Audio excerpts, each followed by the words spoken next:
we hold a vision, we'll get there. And if we do it collectively, it's even supercharged.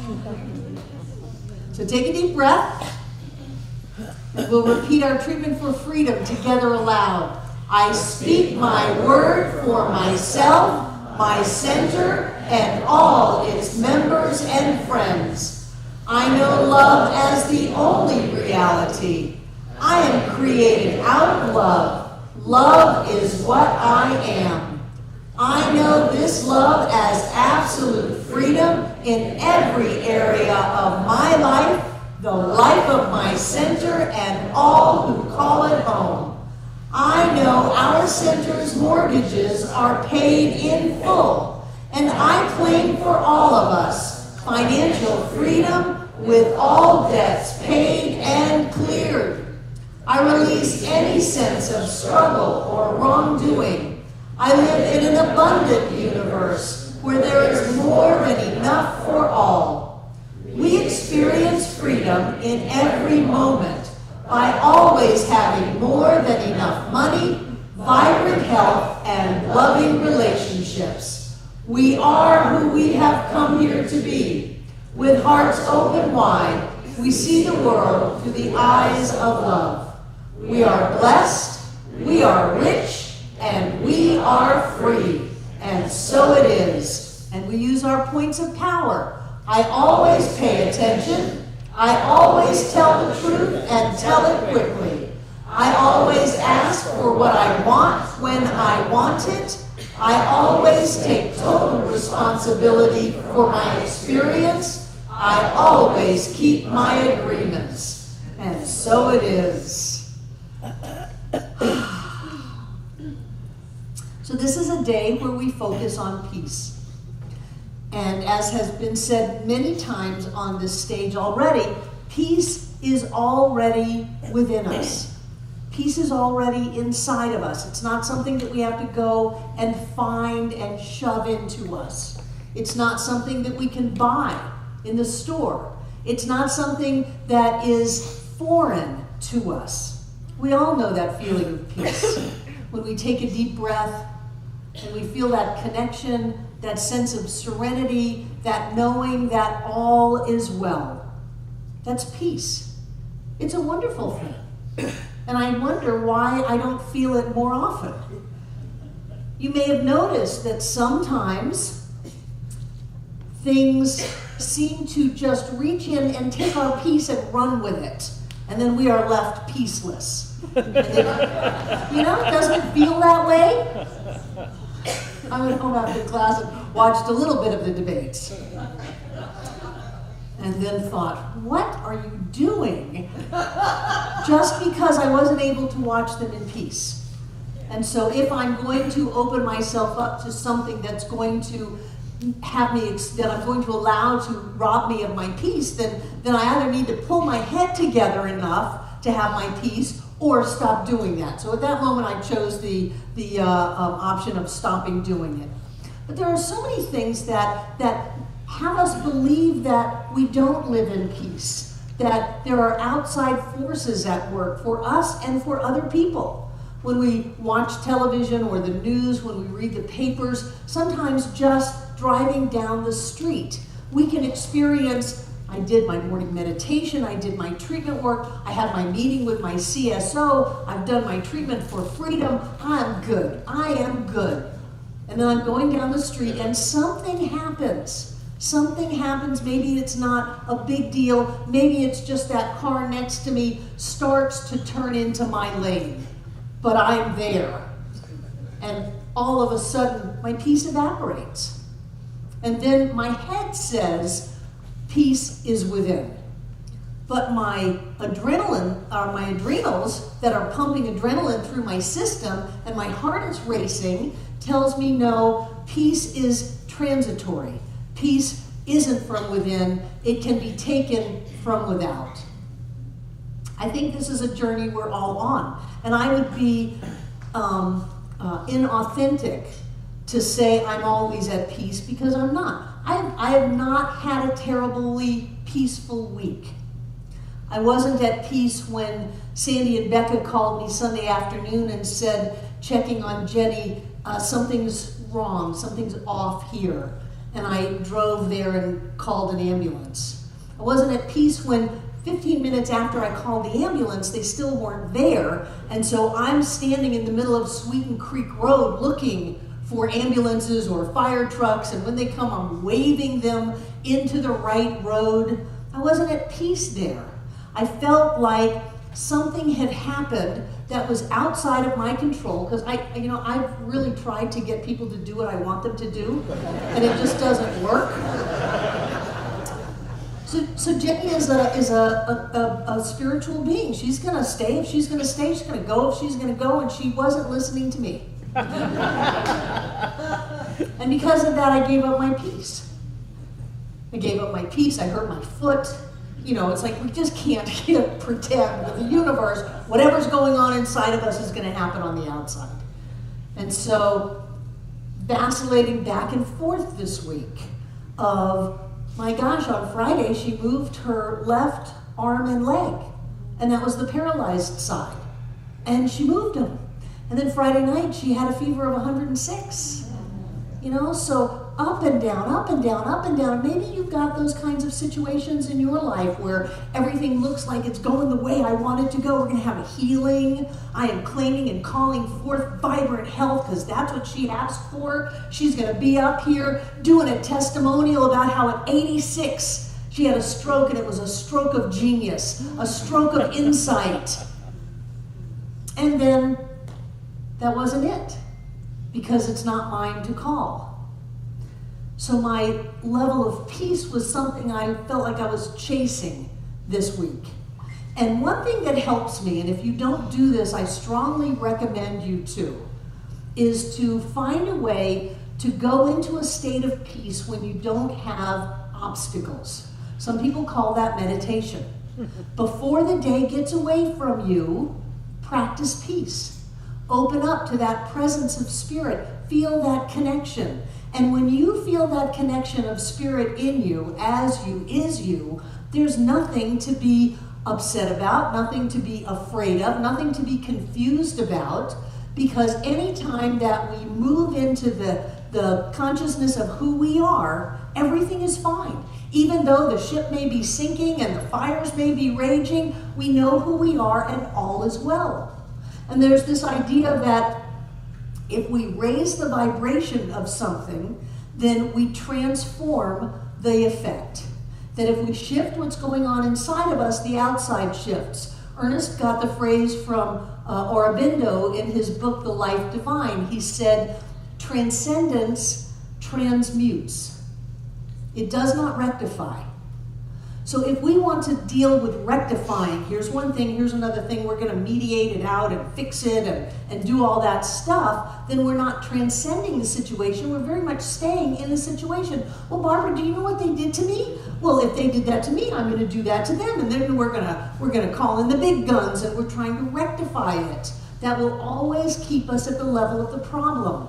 Whereas if we transcend that, if we move into seeing things with our God eyes, loving with our God heart, thinking with our God mind, then everything is different. Everything is a blessing. Everything is here for our good. Every being on the planet is God in form, a being of light, a being of love, in their perfect and right place, doing exactly what they're supposed to do, no matter what I think.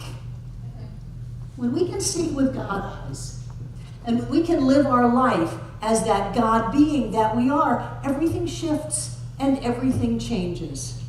And I believe that that is such an important step, because what is fear? What is fear but thinking that it's not one, that God isn't in this place, that all is lost, that things can be taken from me, that I can lose things, that all has gone awry? That's fear. And that's a lie. And if we deal at the level of fear, and the level of effect, and the level of duality, we're never going to get out of there. We have to rise up. We have to rise up. We have to what is that phrase? We have to forgive people who aren't sorry. Yeah. We have to love our biological family. We do. we have to realize that everything that we've attracted into our experience is from us and for us. That nobody's doing anything to anyone. That everything is an evolution of consciousness. And that means that the world is getting better. That humanity is growing and expanding. And that all is well. When we can do that, and we can experience life from that plane, then we raise the vibration, we transcend it, and everything changes.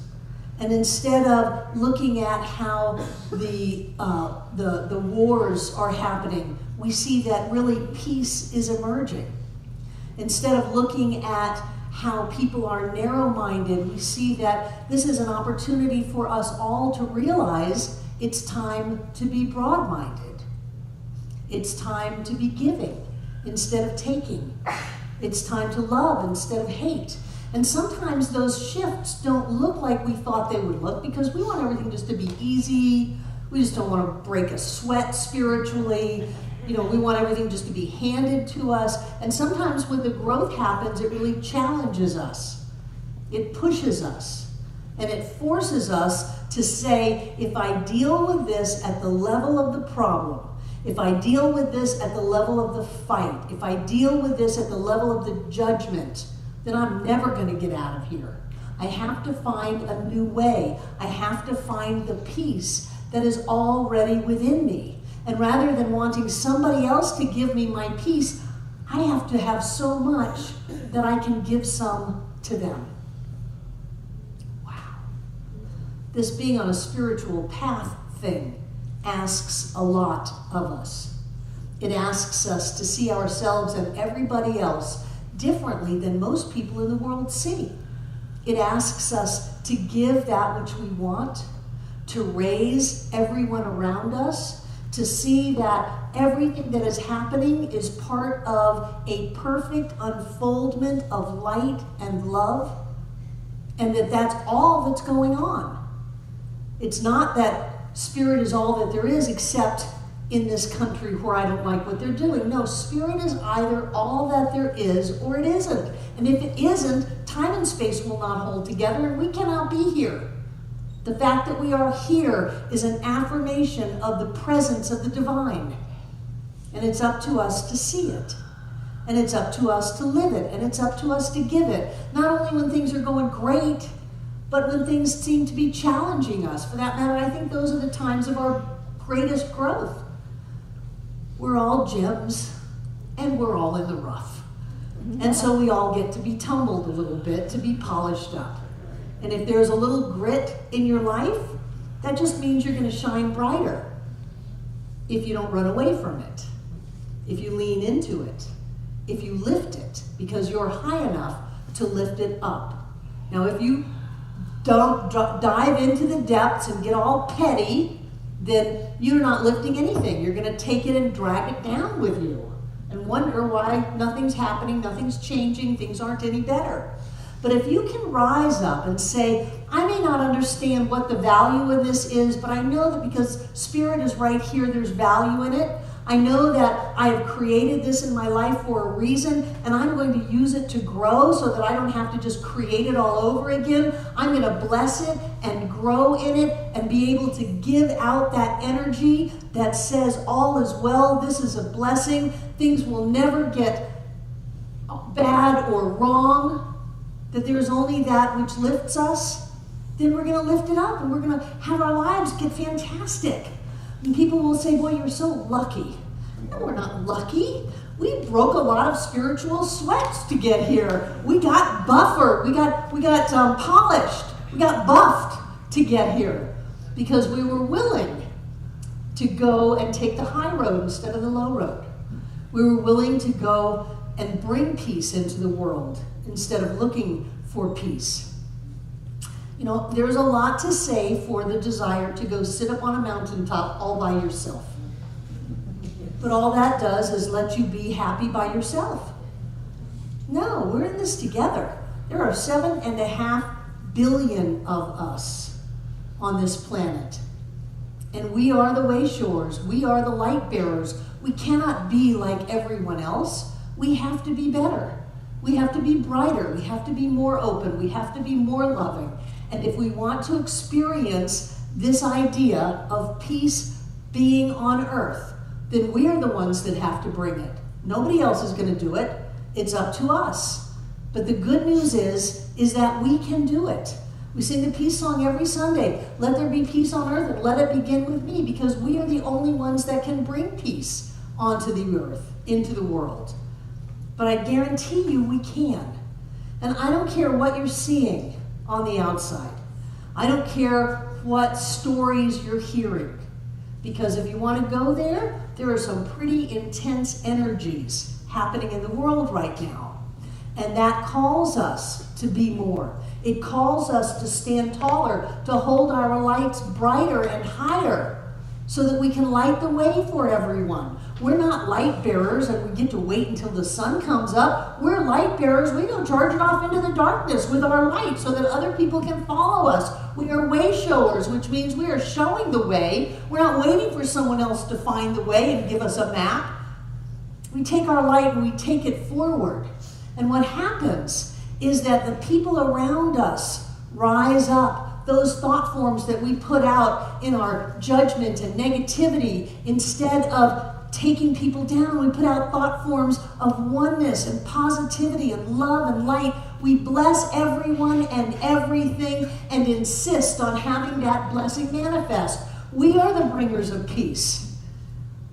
Even Jesus said, I come that they may have peace and have it, and that's not true. We are the bringers of peace. We are the ones who bring peace into the world.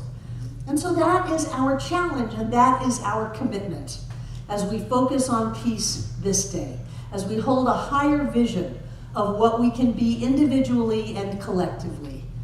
If we name it, we will claim it. And if we know it, we will grow it. And so I name peace on this planet for every man, woman, and child. And I know it by living it and bringing it forth. And so it is.